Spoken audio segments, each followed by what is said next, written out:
오늘은 선교 주일입니다.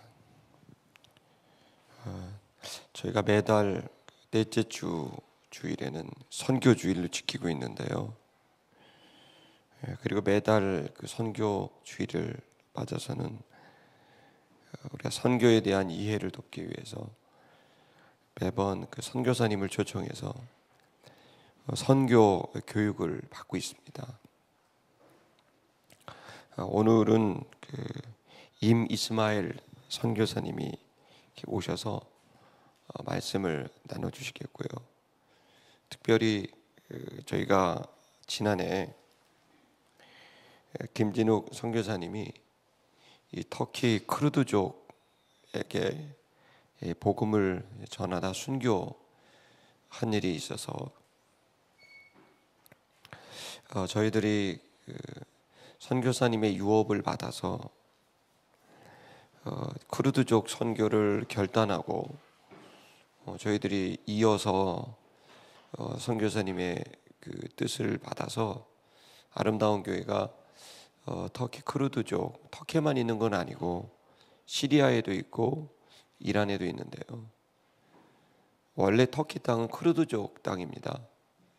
80년 전 터키족이 와서 그들을 몰아내고 그 나라를 차지하게 됐고요. 시리아 또 이란, 터키에 이렇게 나라를 잃은, 우리도 36년 동안 나라를 잃어봤잖아요. 얼마나 큰 불평등과 압제를 당했어요. 똑같은 심정일 거예요. 흔히 말하는 나라 잃은 민족이거든요. 이들을 선교하고자 마치 구한말 일제강점기 때 나라를 잃은 조선을 살리고자 왔던 선교사들처럼 김진욱 선교사님이 그 선교지에 가셨단 말이죠. 그래서 저희 교회가 우리 모든 성도들이 앞으로 뜻을 모아서 직접 가든 가시는 분을 돕던 이 둘 중에 하나를 하자. 못 갈 것 같으면 기도와 재정으로 후원하자. 그래서 저희 아름다운 교회가 일주기를 맞아서 크루드족 입양, 선교 입양식을 갖습니다. 그래서 저희 아름다운 교회 앞으로 크루드족 선교를 이어서 하게 되는 결단하는 시간을 가지려고 합니다.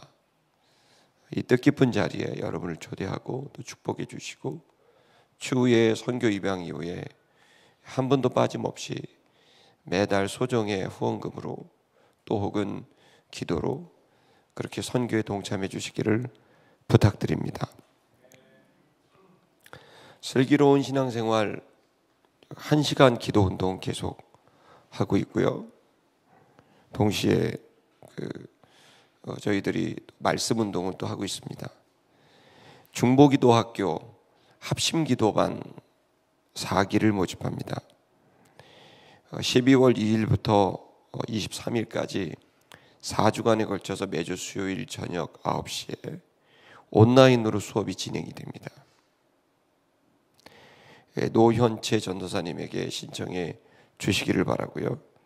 이 기도학교를 이제 이수하신 분들은 120기도단에 함께하여서 우리 교회 안팎에 기도해야 될 일들을 기도하는 화살의 화살촉과 같은 역할을 우리 기도단이 하게 되리라고 생각합니다. 에베소서 쉬운 번 읽는 것을 잘 마쳤고요. 19분이 이제 마쳤습니다. 생각보다 많은 분들은 아니지만 함께 하신 모든 분들에게 감사하고 또 시상은 다음 주에 하도록 하겠습니다. 혹시 명단에서 내가 빠졌다 그런 분들이 계시다면 꼭 알려주시기를 바랍니다.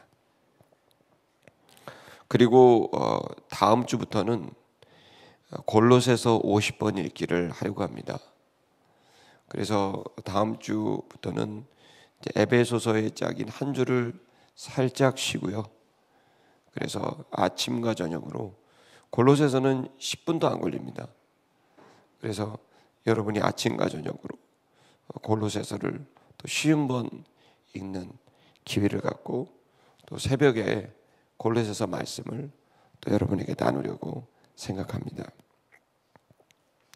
특별 새벽 기도회라는 말을 하지 않겠습니다. 이제 일상이 됐기 때문에. 그래서 새벽에 골로새서 말씀으로 또 여러분과 함께 은혜를 나누고자 합니다.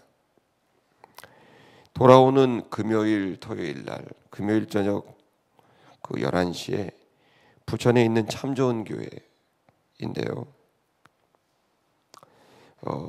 1박 6시간 동안 기도회 하는 시간을 갖습니다.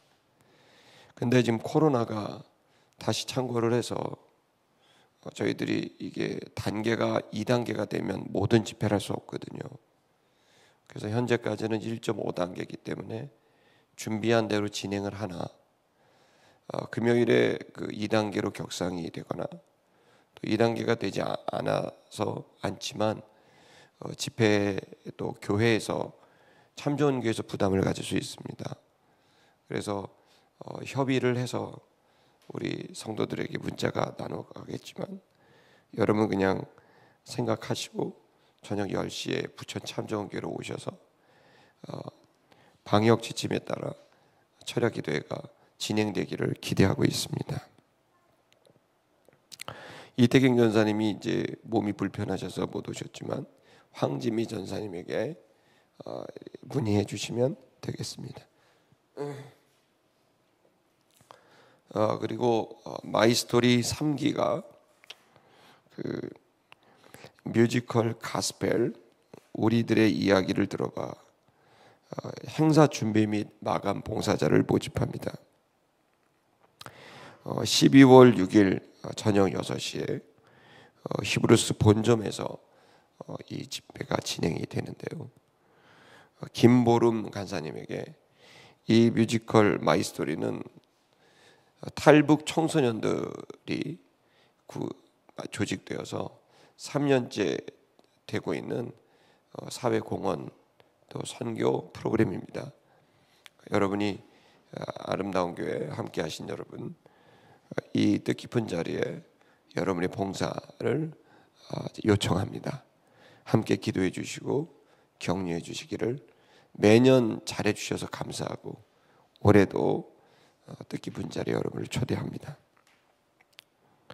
지난주에 아이들이 3명이나 태어났어요. 출산율이 최악으로 치닫고 있는 대한민국에 이런 일이 다 있네요. 그래서 좀 감사하게 다 순산을 하고 이용수, 이송이 가정에 1회가 태어났습니다.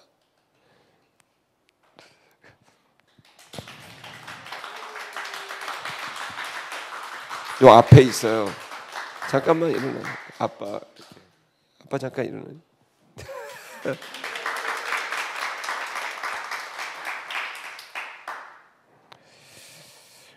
우리 권진숙 자매님 이제 혼자 교회를 다니는데 대복이가 태어났습니다. 영상을 볼 테니까 우리 박수로 축복하겠습니다. 그 다음에 이주영, 이문혜 가정의 약속이가 태어서 여기 있는 인물 다 태명입니다. 이제 이름이 이제 진짜 이름은 다음 주에 나올 것 같고요. 대복이는 좀 그런 것 같고 이래도 왜 이래 이럴 수도 있기 때문에 이래요 그냥 외자로 이래로 감사합니다. 나도 그냥 앞에다가 이렇게 하면 그래갖고 이제 이래 승리하게 될 줄 믿습니다. 주영 가정도 약속이에요? 이 약속 아니죠? 그러니까 난 요즘에 태명이 뭔지를 모르겠는데 이런 게 있어갖고 자꾸 애가 태어나도 태명을 부르기도 하고 나도 이름이 이제 2배가 많아진 듯한 느낌이 있습니다. 근데 어쨌든 태명이 이런 아이들과 또 진명이 이렇게 된 아이들이 태어났습니다. 우리 이주영 집사님이 이문에 집사님 가정은 아이가 좀 일찍 태어났어요. 인큐베이터 안에 있습니다. 아주 핏덩이가 태어났기 때문에 기도를 부탁하고 장기들이 다 정상적으로 자라게 되리라고 믿고 여러분 기도해 주시기를 부탁드립니다. 기도만 하지 마시고 전화번호를 물어서 축하 메시지를 보내면 굉장히 감사하고, 또 혹시나 카카오톡으로 선물을 보내면 더 감사할 수 있다, 이런 말씀을 따릅니다. 매주 떡을 먹습니다. 오늘도 떡을 가져가시기 바랍니다. 오늘은 그저께 김진욱 선교사님 일주기 예배 때 저희들 여러분 주신 헌금을 잘 모아서 이번에 이제 기념비를 제작을 했는데, 혹시 사진이 있나요? 기념비 사진이? 네, 그 장면 이렇게 잠깐 보시면 좀 더 보여주세요. 여기 소망교회 전경입니다. 처음으로 신앙생활을 시작했던, 이렇게 이제 기념비가 3개가 더 넘겨주시면 3개로 되어 있고요. 여러분 보시는 왼쪽에 있는 것은 기념비입니다. 그가 언제 태어났고 또 어떻게 파송을 받고 언제 순교했는지 그분에 대한 이야기가 있고요. 그 다음에 오른쪽에 있는 자그마한 나지막한 비석은 그가 남긴 3마디 주님이 가라고 하셨습니다 라고 하는 말과, 또 제가 가는 건 크루드족 청년들에게 천국을 전해주고 싶어서 갑니다. 그리고 마지막 날 매일마다 쪽지를 적어서 하루를 살았는데, 그날 마지막 날 순교한 날 쪽지가 발견이 됐는데, 맡은 자 충성이라는 5글자를 쪽지에 적고 하루를 살다 그날 순교를 했는데, 그 맡은 자 충성, 그리고 그 위에는 터키 지도를 담아서 처음에 갔던 산오루파, 그 다음에 순교했던 디아르바크르, 그 지도를 이렇게 담아 놨습니다. 그래서 우리 아름다운 교회 모든 지체들, 주일학교나 장년부들은 반드시 부서별로 저기를 방문하시고, 그리고 기도하시고, 또 여러분의 마음을 새롭게 하실 수 있기를 바라고, 가운데 있는 철로 된 저 탑은 그분의 선교사명이 천국입니다. 김천국. 그래서 천국을 향하여 올라간 계단을 상징해서 천국 계단을 만들어 놨습니다. 여러분 여기에 헌금으로 함께 하신 분들에게 감사하고, 또 애를 써준 우리 선교팀, 우리 아름다운 교회 선교팀, 또 김재원 집사님과 또 여러 지체들에게 감사의 마음을 전하고, 그래서 저기에 필요한 모든 이제 비용을 여러분의 헌금으로 돼서 한 1,200만 원 정도 비용이 이제 소요가 됐고, 저기 그랬더니 이제 강화도에 있는 기독교 연합회, 강화도에 있는 목사님들, 장로님들이 찾아주셨고, 이분들이 헌금과 그다음에 떡을 이렇게 준비해 줬습니다. 여러분 나가실 때 떡을 받아가시고, 그래서 강화도는 기독교의 요람이다 이렇게 말합니다. 선교사들이 최초에 인천과 강화도 지역에 상륙해서 거기서 복음을 전했거든요. 그래서 뜻깊은 그 장소입니다. 여러분이 꼭 한번 찾아가시기를 바라고, 교회에서는 뜨지 마시고 가져가셔서 댁에서 취식해 주시면 감사하겠습니다.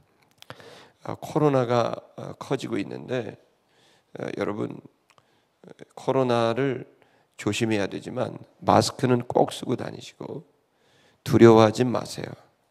아멘입니까? 여러분의 신앙생활이 이것 때문에 위축되면 안 되고, 오히려 생각하셔야 돼요. 주님이 없는 사람은 이걸 두려워해요. 그래서 그 두려워하고 염려하는 사람들을 세우라고 여러분이 있는 거예요. 여러분도 그 사람들을 살리라고 있고, 그 사람들을 세워주라고 있는 겁니다. 그러니까 여러분들이 이 흉흉한 시대에 사람들이 헛된 소문도 참 많아요. 교회를 얼마나 비난하는지, 자기들이 잘못하는데 교회를 비난한다고요. 사람들의 습성이 그래요. 자기가 잘못하는데 꼭 다른 사람들을 공격을 하고, 특히 교회나 이런 것들을 너무 공격을 많이 해요. 또 교회 안에서도 그런 경우도 많고. 그러니까 여러분, 이럴 때일수록 여러분이 말씀과 기도로 든든히 서기를 바랍니다. 그리고 그런 사람들을 잡아주고 여러분 그 사람들에게 힘을 줄 수 있기를, 끌려다니지 말고 붙잡아 줄 수 있기를 주의 이름으로 축복합니다. 우리 하나님 말씀을 보겠습니다. 요한복음 6장입니다. 6장 59절부터 65절까지 한 절씩 교독하겠습니다. 이 말씀은 예수께서 가버나움 회당에서 가르치실 때에 하셨느니라.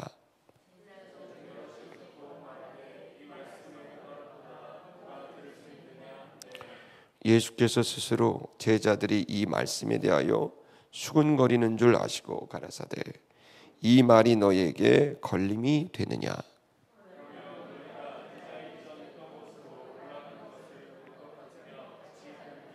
살리는 것은 영이니 육은 무익하니라. 내가 너에게 이른 말이 영이요 생명이라.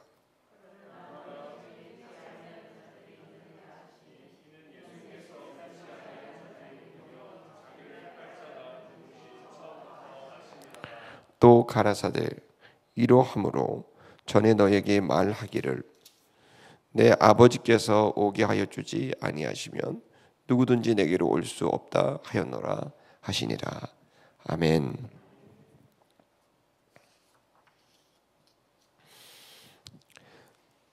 수많은 군중들이 예수님을 찾아왔습니다.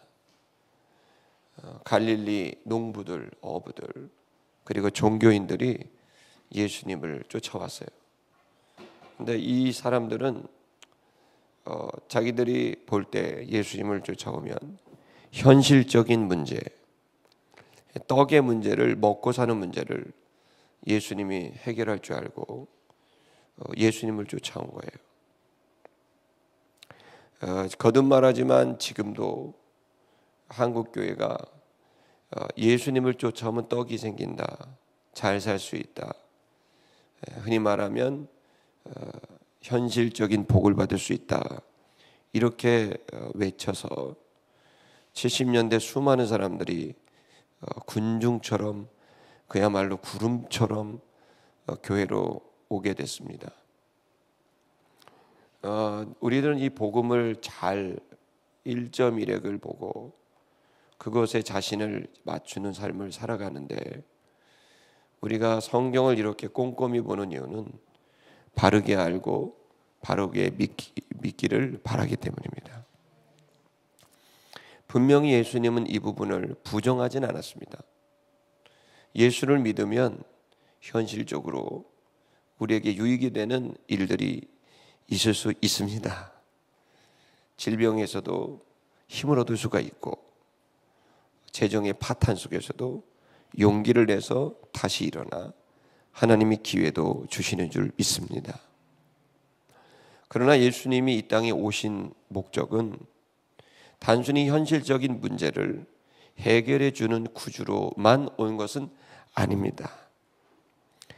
주님이 진짜 오신 이유와 목적은 현실적인 문제를 넘어서 사람들이 인지하지 못하고 있는, 인식하고 있지 못하는 바로 그 영혼에 대한 이야기를 하시고, 우리에게 그 영혼만이 영원한 것이고 우리의 육은 일시적인 것인데, 그 일시적인 것도 귀중하지만 그러나 그 일시적인 것을 쫓다가 영원한 하나님의 영의 세계를 잃어버렸을 때 그들이 맞이하게 될 황당한 상황들을 주님이 아시고 그들의 가치관을, 그들의 세계관을 정확하게 정립하게 하시고 가장 우선되는 가치 체계를 말씀하셔서 육으로 사는 게 아니라 영으로 살 수 있도록 만들어 주시는, 영혼을 생각하고 영혼을 느끼고 그 영혼에 의해서 모든 것을 결정하는 그 삶을 우리에게 주시려고 오셨다고 아주 명확하게 말씀하고 계시는 겁니다. 여러분이 먹고 사는 문제가 귀중하지 않다는 얘기가 결코 아닙니다. 여러분의 일상에 먹고 사는 문제는 너무 큰 문제예요. 저는 요즘에는 아르바이트를 안 하지만 목회를 하면서 저는 5학년 때부터 아르바이트를 하기 시작했으니까 거의 군대 생활 빼고 그 다음엔 요 몇 년 사이 빼고는 항상 아르바이트를 했던 것 같아요. 택배 기사들 요즘에 쓰러지고 이러면 전 남일 같진 않아요. 아교 아름다운 게 목회하면서 설 때나 추석 때 택배를 나가면은 새벽에 5시 출근하면은 새벽 3시에 끝나요. 차가 얼마나 막히는지 배도 배달하고 사과도 배달하고 그래갖고 하루 일당을 12만 원, 13만 원을 받으면 그걸로 이제 월세도 하고 자식들 먹을 것도 주고. 택배 기사들이 왜 그걸 하느냐? 그걸 할 때 얼마나 자존심이 상하는지 아파트 단지 들어가지도 못하게 하고 주차하다가 딱지 끊으면 그날 일당이 반이 날아가요. 미친 듯이 달려가야 돼요. 딱지 안 끊으려면 비상등을 켜도 앞에 차 댈 데가 없으면 막 가게집에서 난리 나고 난 세탁소 아줌마한테 봉변을 당했는데 막 그 뜨거운 물을 갖다 막 칙칙한 걸 사람한테 뿌리고 왜 여기다가 차를 대고 말이야. 나도 먹고 살아야 되는 거 아니야. 아주 난리가 날 거예요.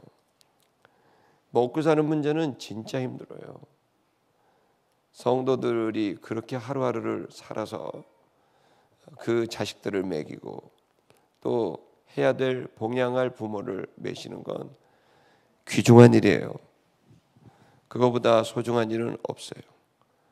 그래서 이 갈릴리 농부들의 마음이나 어부들의 마음을 이해를 해요.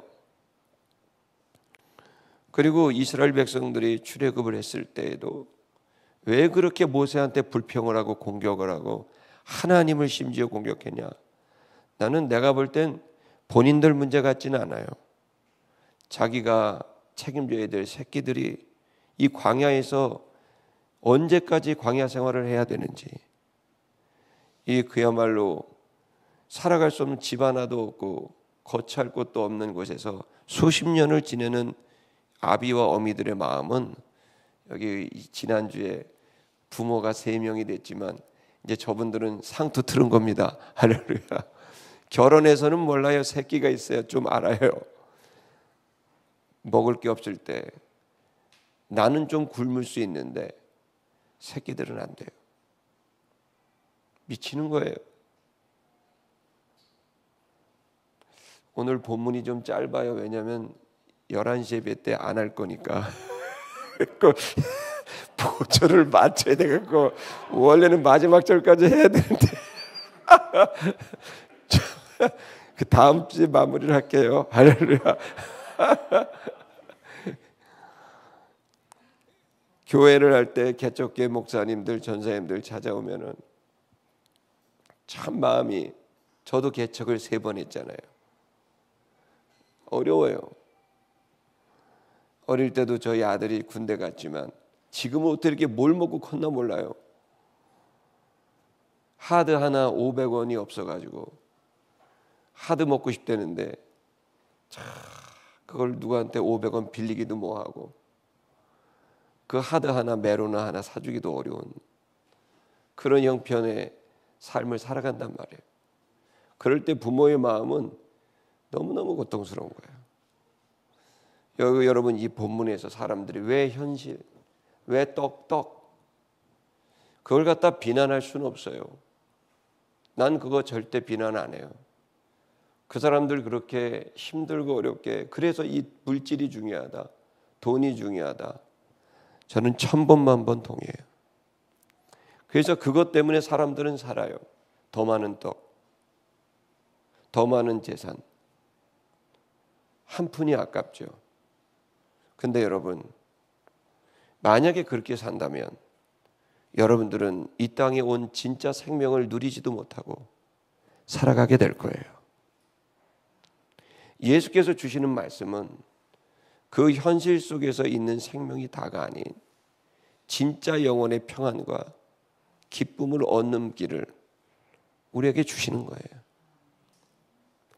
여러분, 이 얘기가 오늘 제자들이 듣고도 이해할 수가 없었어요. 왜냐하면 그들은 영혼을 잘 알지도 느끼지도 못하기에 진짜 생명이 뭔지를 잘 모르는 거죠. 여러분, 그때 그 군중들을 향해서 내가 생명의 떡이다 얘기하니까 다들 화들짝 놀래갖고 무슨 소리야 이게.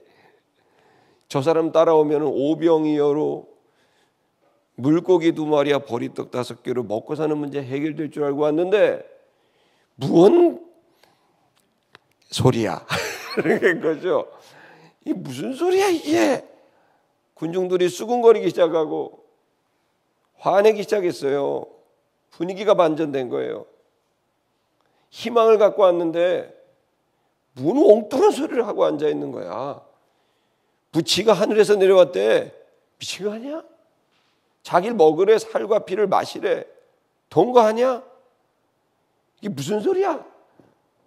다들 지금 지난 2주 동안 했던 내용이 그겁니다. 군중들은 수군거리기 시작하고 거기에 일부 사람들은 다투기 시작하고 난리가 난 겁니다. 예수는 아랑곳하지 않고 내가 하늘로서 내려온 참떡이다. 내 살을 먹지 않고 내 피를 마시지 아니하면 누구든지 생명이 없느니라. 여러분, 이 복음을 선포하게 됐을 때 사람들의 반응은 그야말로 싸늘했습니다.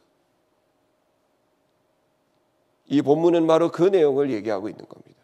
지금도 눈에 보이는 먹고 사는 문제로 여러분의 영혼과 삶을 가늠한다는 건 여러분의 눈이 다시 한번 뜨여져야 된다는 걸 말하고 있는 겁니다. 오늘 이 본문의 말씀이 저와 여러분에게 바른 진리에 대한 이해, 바른 세계관, 그리고 바른 가치 체계가 우선순위가 정돈될 수 있는 귀한 말씀이 되기를 축복합니다. 무엇이 우리를 생명력 있게 살게 할까요? 돈이 있으면요? 맞아요. 돈이 있으면 기분 좋아요. 지갑에 10,000원짜리, 50,000원짜리가 접힐 수 없을 만큼 두둑하게 있으면 든든해요. 맞지요, 여러분? 요즘은 카드예요.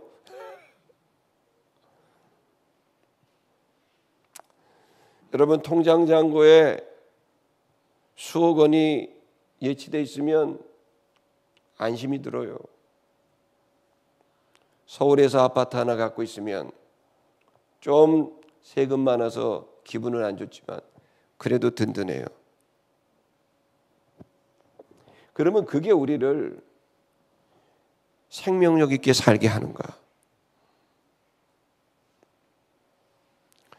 제가 얼마 전에 식사를 했어요. 군선교 하시는 분들인데 식사 자리 같더니 8명이 앉아 있는데 7명이 다 별 출신이에요. 최고 많은 분이 별이 4개고 제일 적은 분이 2개였어요.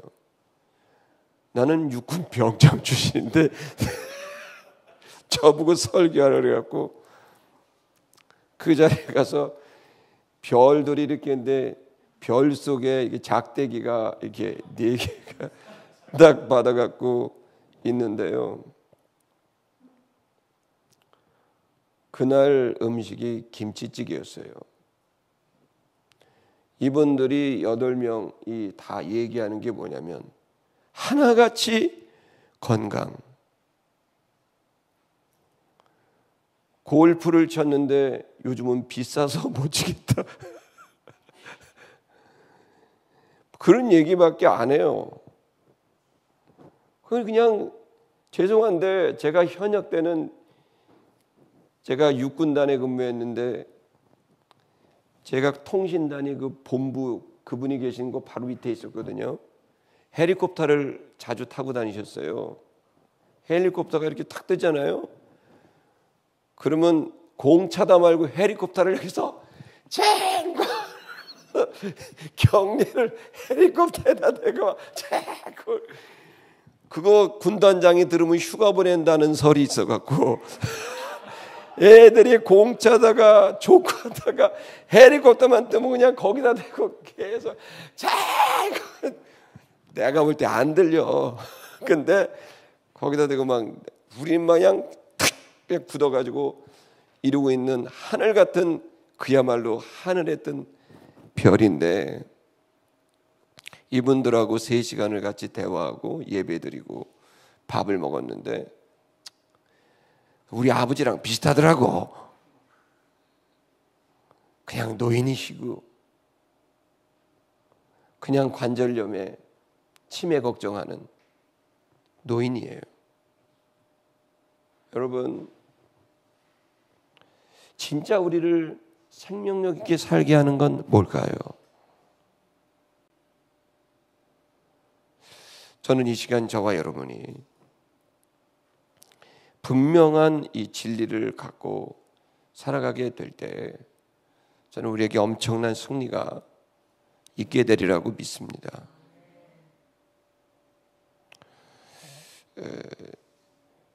예수님께서는 계속 아주 중요한 말씀들을 이제 하시는데요. 우리 한번 읽어야 오늘 본문 말씀이 좀 이해가 됩니다. 여러분 가지고 계신 성경의 53절을 좀 한번 읽어볼까요? 6장 53절 읽겠습니다. 시작. 예수께서 이르시되 내가 진실로 진실로 너에게 이르노니 인자의 살을 먹지 아니하고 인자의 피를 마시지 아니하면 너희 속에 생명이 없느니라. 화난 이들에게 나를 먹고 마시라는 거예요. 그러니까 얼마나 군중들이 황당해하고 화가 나겠어요. 거기다 대고 뭐라고 얘기하셨냐면 생명이 없다고 얘기하신 다음엔 그 다음에 54절 시작. 내 살을 먹고 내 피를 마시는 자는 영생을 가졌고 마지막 날에 내가 그를 다시 살리리니. 그러니까 생명 얘기를 하시다가 그 다음엔 영생 얘기로 이어가는 거죠. 그러니까 생명의 종류가 2개가 있다는 거죠. 생명과 영생이에요. 그 생명이라는 큰 포괄적인 것 안에 영생이 있고 육신의 생명이 있는 거죠. 자, 여러분, 이 영생입니다. 근데 이 영생은 뭘로 먹어야 될까요? 육신의 생명은 뭘 먹어야 돼요? 육신의 생명은 뭐 먹죠? 떡과 음료를 먹어야죠. 우리나라 말로 말하면 밥과 물을 마셔야죠. 이 음식과 그죠? 음료를 먹어야 우리가 육신의 생명이 유지되죠. 자, 그러면 여러분 영생은 뭘 먹어야 유지될까요? 여기 말씀하시는 거예요. 55절 읽을게요. 시작. 내 살은 참된 양식이요 내 피는 참된 음료로다. 내 살, 내 피가 그걸 먹어야 네 영혼이 산다는 거예요. 자, 그렇게 되면 내 살과 피를 먹게 되면 그게 무슨 의미냐? 먹는다는 말은요. 자, 보십시다. 이 먹는다는 말을 우리가 지난주에 설명을 했습니다. 동물들이 목마른 사슴이 물을 보고 미친 듯이 핥아먹듯이 일주일 굶은 사자가 미친 듯이 여러분 사슴의 고기를 뜯어 먹듯이 그렇게 개걸스럽게 먹으라고 얘기하신 거예요. 왜? 그래야 네 영혼이 사니까. 그 영혼의 생명을 영생이라고 그러고 그 영생을 위해선 먹어야 돼요. 이게 진리예요. 입금 없이 죽음이 없어요. 안 먹으면 죽어요. 힘 빠져요. 자, 그러면 그걸 먹는다는 건 뭡니까?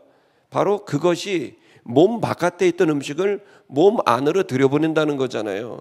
그럼 몸 안에 있으면 내가 예를 들어 생선을 먹어요. 생선이 몸 밖에 있던 생선이죠. 먹으면요, 생선이에요? 아니에요. 그 순간 내가 되는 거예요.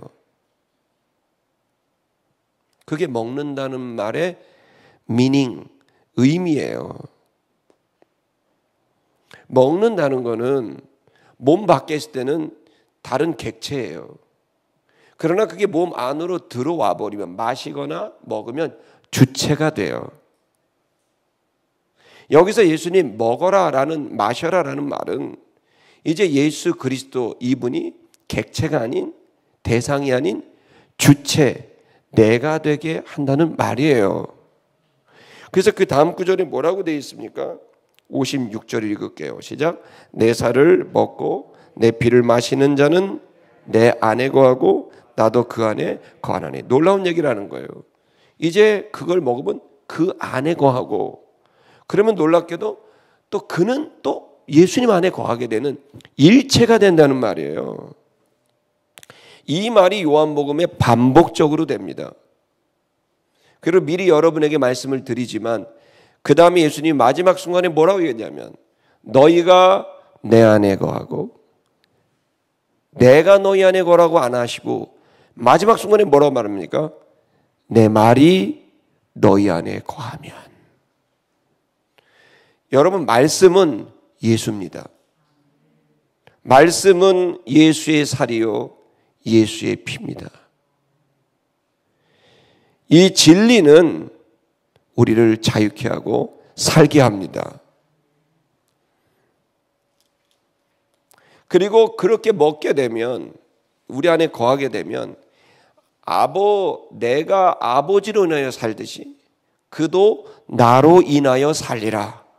이제 중심이, 예수는 아버지가 중심이었습니다.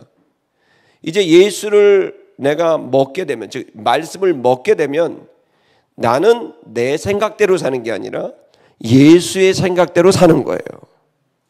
나는 내 뜻대로 사는 게 아니라 예수의 뜻대로 사는 거예요. 내가 아버지로 인하여 살듯이 그들은 나로 인하여 살리라. 이게 영생의 모습이에요. 여러분이 여러분으로 인하여 사세요? 영생 아니에요. 여러분이 예수로 인하여 살면 그게 영생이에요. 근데 말씀을 먹지 않으니, 내 안에 그분의 말씀이 없으니, 그것으로 살 만한 재료가 없으니 여러분의 영혼은 생명이 없어요. 무감각해지고 의식이 없어서 내가 굶고 있는지도 몰라요.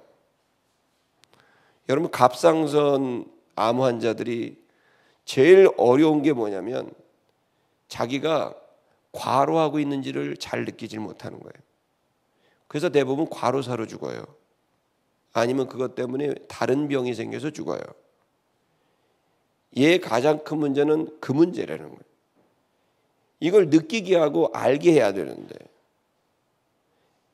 여러분, 우리가 무감각해졌다는 건 너무 무서운 거예요.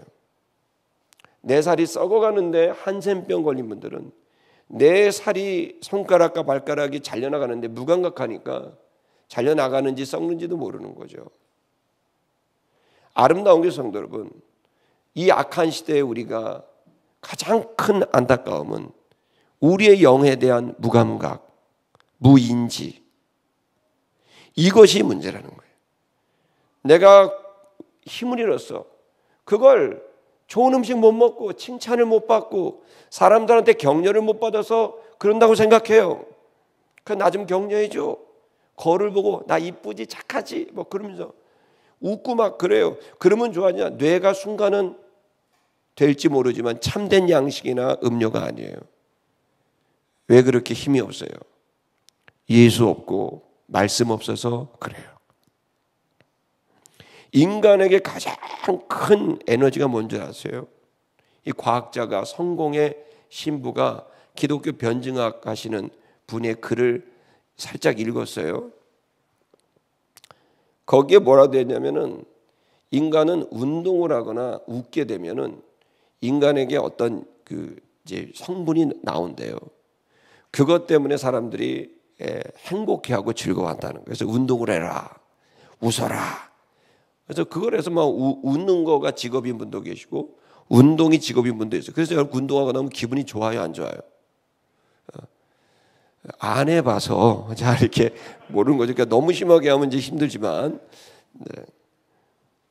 그거에 1000배 되는 기쁨이 있대요, 인간에게. 그게 뭐냐면 아는 기쁨이래요. 알게 되면 그렇게 좋아한대요. 몰랐던 게 해석이 되면 그렇게 좋아한대요. 궁금했던 걸 알게 되면 그렇게 좋아서 행복하대요. 여러분, 이 시간 여러분 저는 이걸 과학적으로 여러분이 말하기보다 하나의 보조자료로 말씀을 드리는 거예요. 진리를 알게 되면요, 진실을 알게 되면요, 굉장히 기뻐요.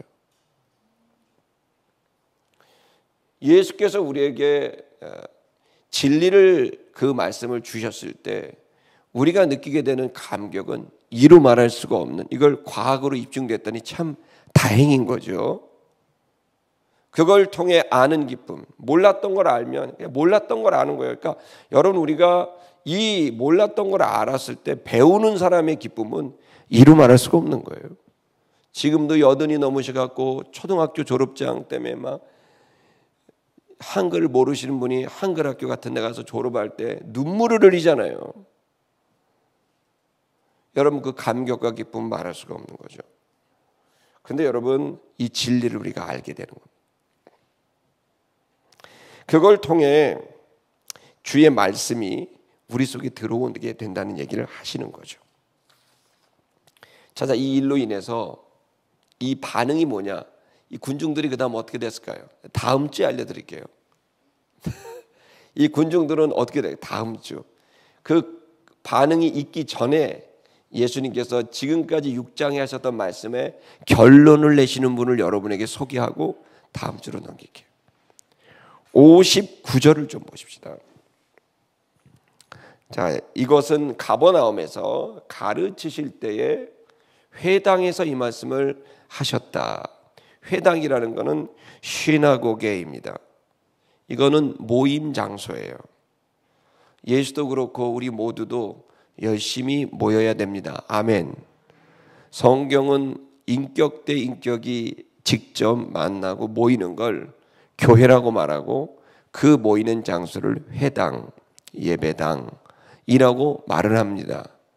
그래서 지금 현대교회는 회당이라고 하는 이 시나고게가 모델이 돼서 지금 모이고 있는 형태입니다. 이 시나고게는 바벨론의 이스라엘 백성들이 포로가 됐을 때 그때에 가지고 있었던 형태인데, 예루살렘에는 본 성전이 있고 지역 곳곳, 마을 곳곳마다 시나고게 회당을 만들어서 거기에 모여서 뭐 할까요?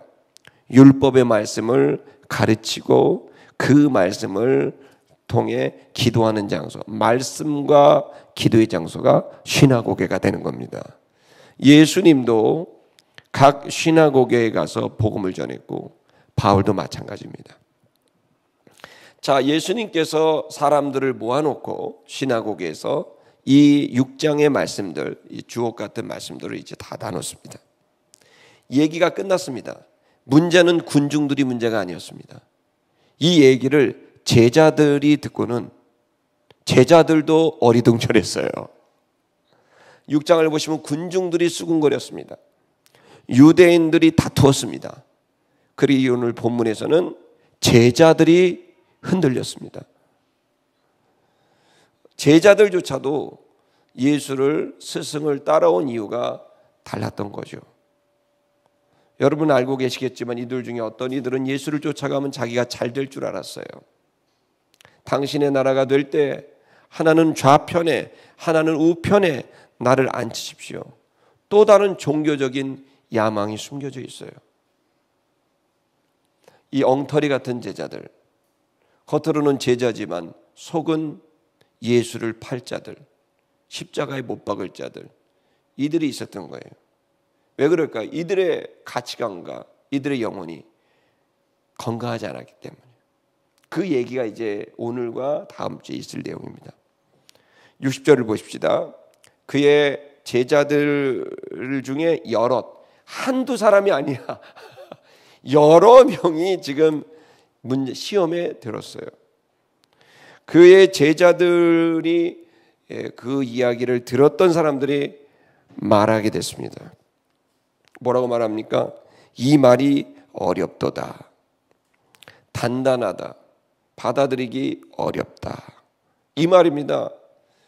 예수를 쫓아왔고 그들도 역시 보이는 왕, 보이는 메시아, 다윗과 같은 모세와 같은 지도자가 나올 줄로 알았는데 그가 예수라고 생각하고 갈릴리 어부들은 이 사람 쫓아가면은 내 인생이 바뀌어, 팔자 고쳐, 이런 생각을 한 거죠. 자, 내 생애가 멋질 것 같아. 내 생애가 빛날 것 같아. 많은 분들이 그렇더라고요. 저한테도 와갖고 목사님 죄송해요. 제가 많이 듣는 얘기가 멋있다는 얘기를 이렇게 들어요. 빛나다. 내 입으로 얘기하려니까 이상한데 지금 내가 딴 얘기를 하려고 그러는 거예요. 멋있어요. 뭐 빛나요. 뭐 이런 얘기를 해요. 근데 나는 사실은 내 속에서 내가 생각하는 나는 참 불완전하고 부족한 자예요. 그래서 꾸미는 거예요. 할렐루야. 옷 하나 와이셔츠 하나를 그냥 고르지 않고요.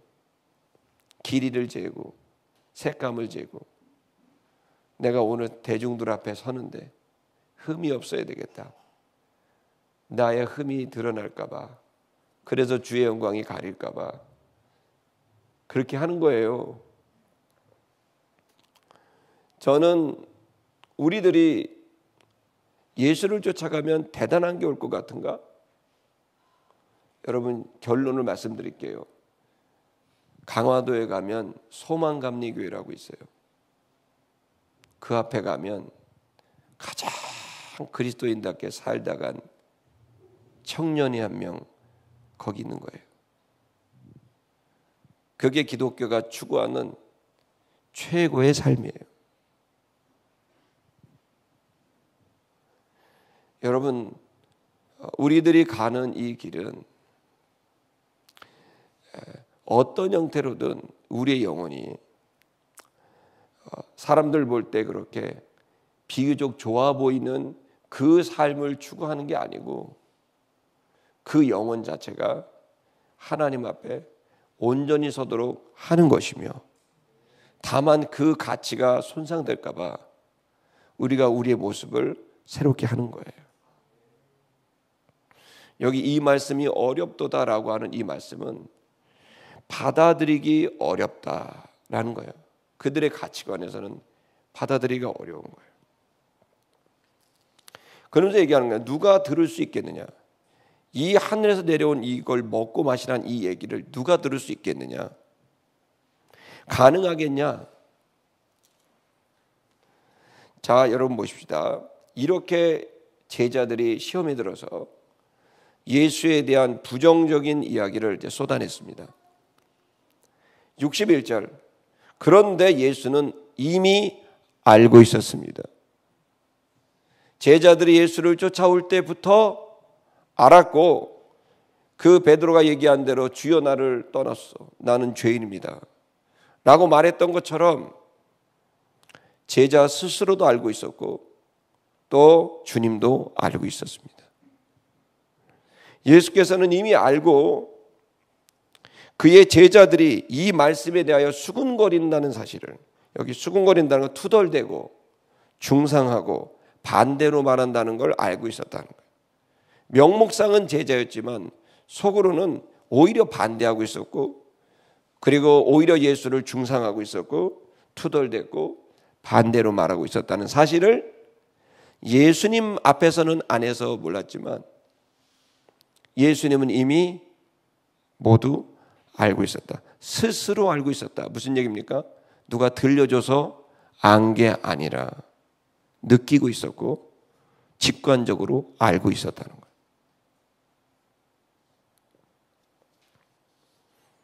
그리고 말씀합니다. 그들을 향하여 이 말이 너희에게 걸림돌이 되느냐? 여기 걸림이 된다는 스칸달리조는요, 장애물을 놓다. 의미는 뭐냐면 그래서 힘들고 화나고 분노하게 한다, 이런 말이에요. 한마디로 말하면 이 말이 너희를 마음을 흔들어 놓고 분노하게 만드느냐. 그 제자들을 향하여 예수께서 마지막 그들에게 권면의 말씀이 뭐냐면, 그러면 어찌하려느냐? 너희가 인자가 하늘로서 내려온 그곳으로, 이전에 있던 곳으로 다시 올라가는 것을 너희가 보게 된다고 한다면, 그렇다면 너희는 어떻게 하겠느냐? 인자가 다시 올라가는 것을 보게 된다면 너희들은 내 말을 그렇게 불평하고 중상하고 공격하겠느냐라고 제자들하고 지금 다툼이 벌어진 거예요. 이 얘기를 하시면서 놀라운 진리를 다시 한번 이 6장의 생명의 떡이라는 말의 결론을 딱 정해 주십니다. 63절. 살리는 것은, 인간을 살아가게 하는 것은 영이다.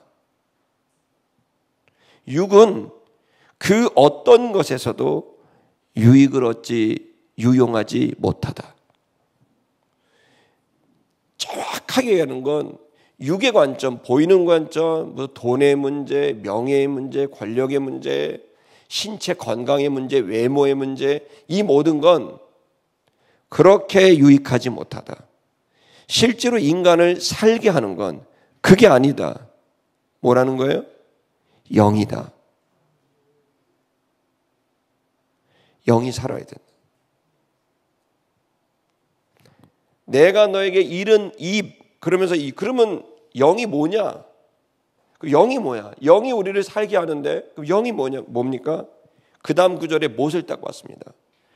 너희에게 내가 잃은 그 말이 영이다. 내가 너에게 한 그 말이 영이다. 그것이 영이요, 그것이 생명이다. 그럼 여러분 방정식을 정하세요. 방정식을. 영, 생명, 말씀 이퀄. 즉 우리의 영이 곧 생명이고 그 생명이 곧 말씀이라는 거예요. 이 세 가지는 이꼴이라는 거예요. 64절. 여러분 이 내용은 더 이상 설명의 여지가 없는 아주 명확한 그 산수입니다. 산수. 이거는 수학도 아니고 산수입니다. 그러니 여러분 영이, 여러분이 생명 있게 살려면 영이 건강해야 됩니다. 영이 살려면 어떻게 됩니까? 말씀이 와야 되는 겁니다. 영, 생명, 말씀이 같은 선상에 있는 것. 여러분 그래서 말씀에 대한 태도를 보면 알 수 있어요. 자, 64절. 그러나 너희 중에 이런 자들이 있다. 그것이 이런데 너희 중에 믿지 않는 자들이 있다. 그러니까 제자가 돼도 믿지 않는 거예요. 그러면서 예수께서 처음부터 아셨다는 거예요. 뭘 아셨을까요? 믿지 않는 자들이 누구이며 자기를 팔아먹을 자가 누구인지를 아셨다는 거예요. 언제부터? 처음부터. 누가 그러더라고요. 예수님이 가룟 유다는 잘못 알고 뽑은 거다. 정확히 틀립니다. 가룟 유다의 이름을 부를 때 예수님은 철야 기도라고 불렀습니다. 12명의 이름을 호명할 때 제자들 중에 그 전날 예수님은 밤새도록 철야 기도를 했습니다. 그리고서는 가룟 유다라는 이름, 그 가룟 유다라는 이름 속에 있는 게 뭡니까? 나를 팔자. 그리고 그에게 뭘 맡깁니까? 돈을 맡깁니다. 그리고 그는 거기에 무너지게 됩니다.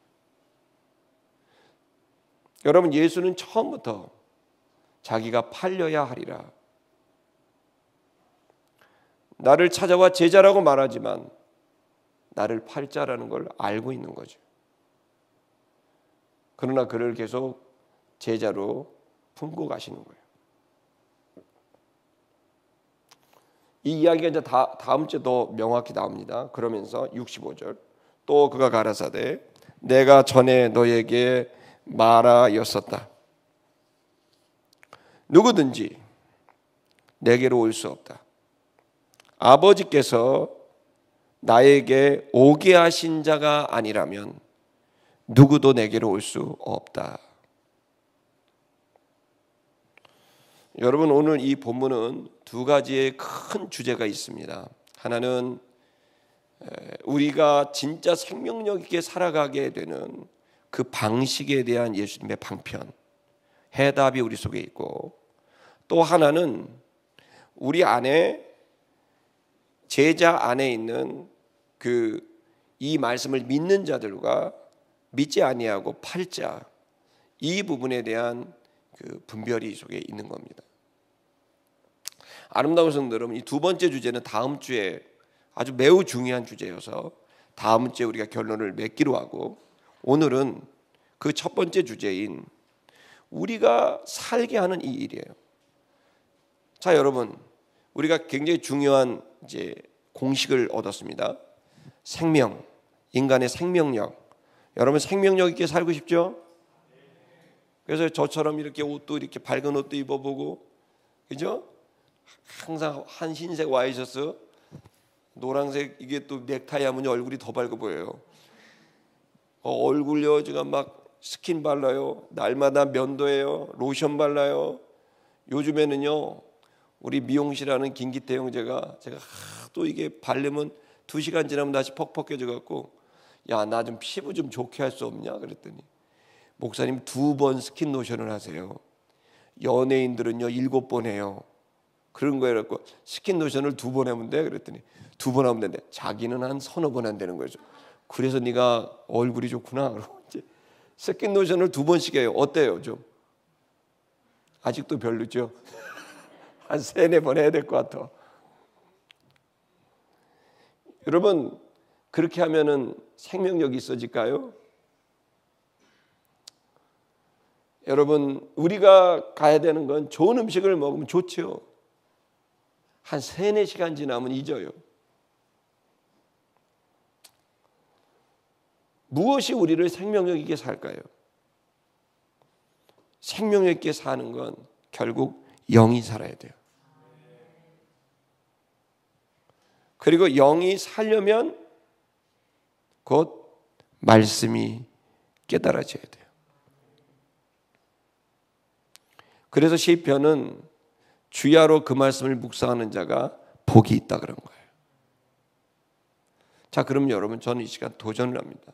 요한복음은 예수는 누구인가라고 하는 주제를 우리에게 던집니다. 그러나 그것을 던지는 이유가 뭘까요? 바로 예수 그리스도는 너희의 모델이라는 거예요. 첫째 아들 예수, 독생자 예수가 둘째, 셋째 아들인 우리들의 모델이 되는 거예요.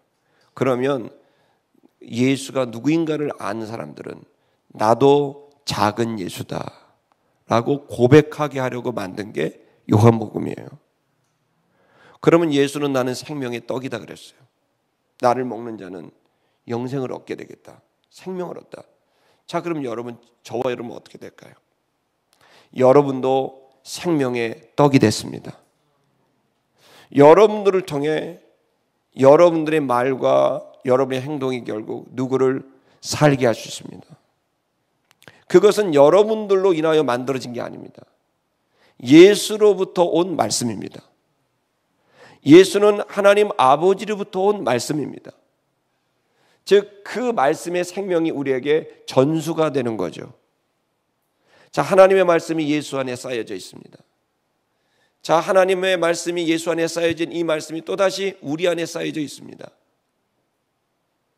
그래서 저와 여러분은 오늘 이 시대 생명의 떡으로 시대 속에 주변에 있는 영혼들에게, 그리고 우리 교회 성도들에게, 그리고 전 세계 세상에 우리는 생명의 떡으로 전달되어야 될 존재들이라는 걸 깨달아야 됩니다. 여러분, 우리의 이 생명 덩어리는 우리에게서 난 게 아닙니다. 우리의 생각, 우리의 이성에서 합리적 추론으로 만든 어떤 나의 글이 아닙니다. 예수가 아버지로 인하여 말씀을 얻은 것처럼 우리들은 예수로 인하여 그 말씀을 얻습니다. 저는 여러분이 이제 생명의 떡을 먹는 자에서 그 먹은 것을 또다시 누군가에게 전달하는 증인들이 되기를 축복합니다. 날마다 주께서 제자들과 함께 그 제자들에게 아버지께서 그에게 주신 말씀을 제자들에게 전달했던 것처럼, 예수님이 내가 아버지께서 내게 이른 말이 아니고는 내가 너에게 한 적이 없다고 하셨단 말이에요. 그렇다면 저와 여러분들이 어떻게 살아야 될까요? 하나님 아버지와 예수 그리스도로 인하여 깨닫게 하신 말씀을, 이 말씀을 주변의 영혼들에게, 교회 성도들에게, 그리고 또 이 세상에 만나는 사람들에게 전달해야 됩니다. 저와 여러분은 생명의 작은 떡들입니다. 여러분, 그러므로 여러분에 도전합니다. 날마다 떡을 지으세요. 따라합시다. 나는 참떡을 짓는 방앗간 주인이다. 아멘입니까? 참떡을 짓는 방앗간 주인이에요. 그게 목회자고 그게 성도입니다. 날마다 주 예수 그리스도의 말씀을 받아서 그 참떡을 지어서 먹기 좋게 잘라서 먹기 좋게 버무려서, 그 떡은 영생의 생명이요 말씀인데 이걸 크기를 자르고 모양을 만들어서 내 주변의 영혼들에게, 성도들에게 나누는 거예요. 저와 여러분들은 방앗간 주인이고, 여러분, 그래서 우리는 떡 사업 하는 거예요. 떡 사업. 그러면 이 떡 사업을 어떻게 할까요? 주야로 떡 사업을 하는 거예요. 그것이 내가 살 길이요, 그것이 내 주변의 영혼을 살리는 일이에요. 여러분, 하나님 말씀을 읽으셨어요? 그걸 덩이로 주지 말고 거기를 자르세요. 잘라서 내 주변의 영혼들에게 나눠주세요. 근데 그 사람들이 먹기가 어려워요. 거기다가 하트 모양도 그리고 거기다가 분홍색으로도 만들고 콩도 집어넣고 모양을 이쁘게 크기에 맞춰서 그 사람 먹기 좋게 잘라요. 그래서 그 말씀을 카톡으로 하던 편지로 쓰던 그 말씀을 받아서 전달하는 거예요. 그럼 내가 그 말씀으로 살듯이 그도 그 말씀으로 살아나게 될 거예요. 물론 어떤 이들은 믿지 않는 사람도 있어요. 어떤 사람은 공격하며 팔자도 있어요.